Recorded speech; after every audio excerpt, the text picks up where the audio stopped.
Hello, everyone. I know it has been quite a while since I have sat down and recorded any reviews on this channel, particularly track reviews. There's been several technical issues with my laptop that have made it so that I can't upload or edit videos. I can only film. So that means if this is finally going up, it means my laptop is back and it's working. And lesson learned, I'm not going to be putting my keyboard or any part of my laptop anywhere near water ever again, because water damage is no joke, okay? The phones, the new iPhones and everything, they might be impervious, but not the laptops. Lesson learned. I thought I should have learned this lesson quite a long time ago. So yes, I am back. I want to spearhead a bunch of actually some track reviews I want to do because we did have some new music coming out recently at the end of October.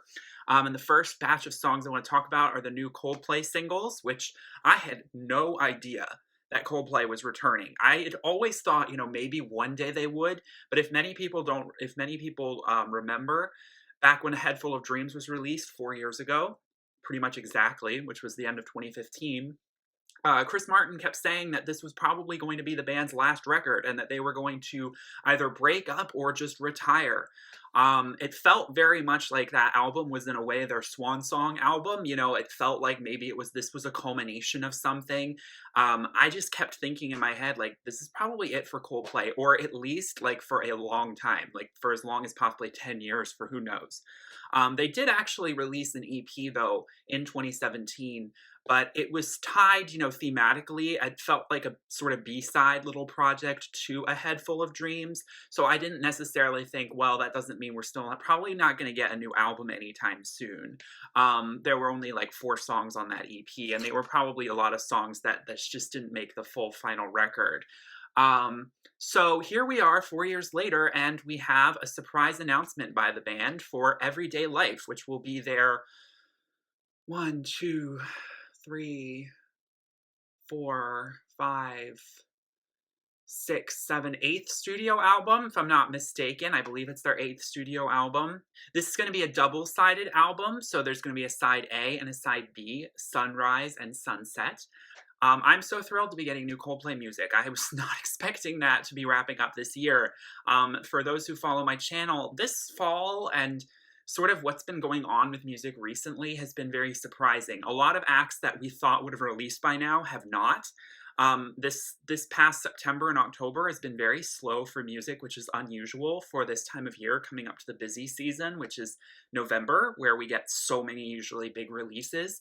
And we've got a few, but not nearly as many as I thought we would get. It's actually looking like 2020 is probably going to be like the first few months of 2020, possibly extremely busy. So I'm very much looking forward to that because the music industry has been pretty boring recently, in the last several months, or even the last 6 months, I would argue. Not a whole lot's been going on. So anyway, that's just another aside. So, we might not be getting Adele this year is all I'm saying. We might be getting Coldplay instead, which I'm not going to complain. But a lot of people are saying that Adele's going to release a new album in November, and I just got to be honest with you, I really don't think it's going to happen at this point. I just feel like it would have been announced by now. But, you never know. I don't know if Adele wants to do the surprise album route. Maybe she will. I don't know. I'm just not getting my hopes up for that. Anyway.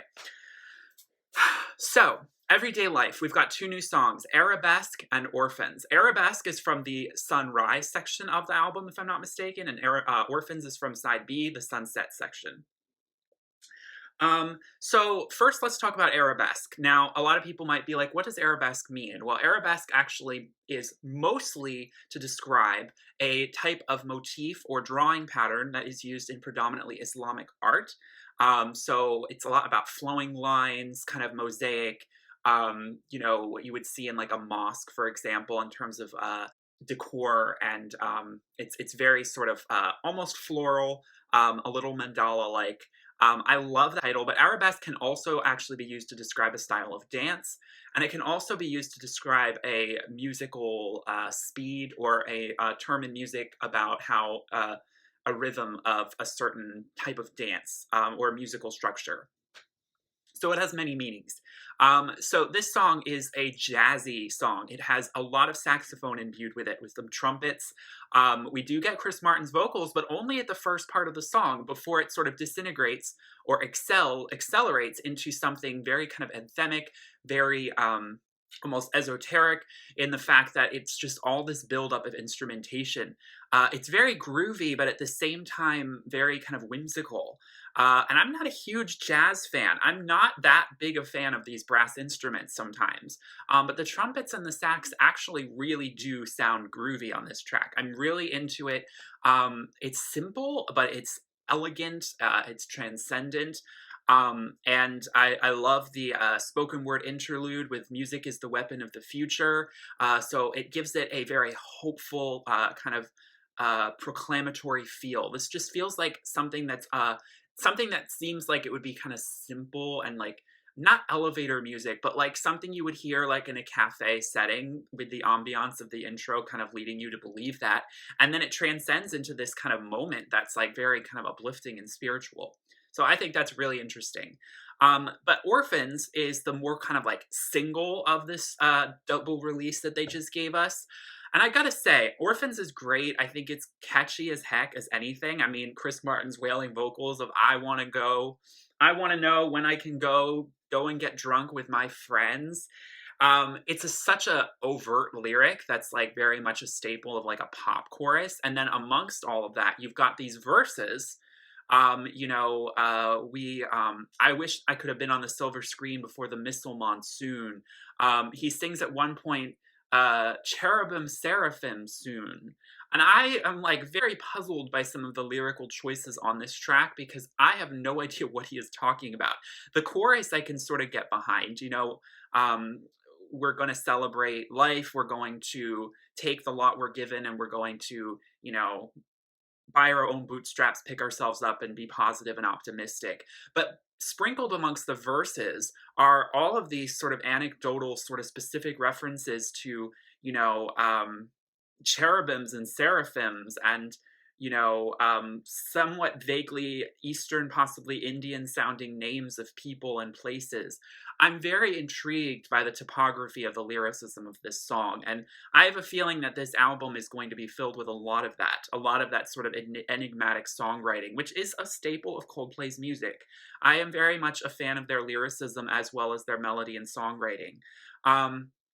I will say that, a lot of people think Coldplay has gotten really cheesy and gotten very pop. Now, I will say, I think Arabesque is possibly a song that might get a lot of older Coldplay fans a little more excited compared to Orphans, which I think, I will say, does sound very much like something that could have easily been put on their last record. There's not really anything about that doesn't sound almost exactly like Hymn for the Weekend, which was a song they released back in 2015 off A Head Full of Dreams. It even has a similar sort of Indian overtone to it with some of the instrumentals. And the landscape that the sonics and instrumentation that they use kind of conjures up, and if you look at the music video as well.